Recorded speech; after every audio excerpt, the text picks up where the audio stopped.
Before any item makes it into Canada My Home Boutique, and only after it passes the quality test, it goes through my full rescue process if needed, and some dresses are worth saving. This dress had a coffee stain on it. It was small, but I thought this dress was worth saving. So I initially start to spray with the stain remover that I use, and it's called Resale. And I let it sit for about an hour. I don't rush it. Patience matters. Then I gently wash the area with mild Dove soap. If the stain needs a second round, it gets one. No shortcuts. If the stain lifts, the dress moves on. Very simple.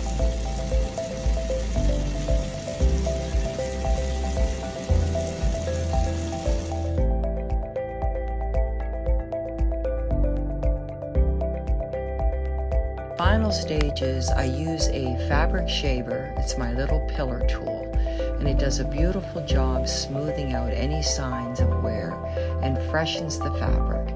Only after that do I make the final decision if it passes. Once it's past that stage, it gets steamed, bagged, and prepped to go out the door. If it doesn't meet my standard, it doesn't make the boutique, because luxury isn't the label, it's the care behind it.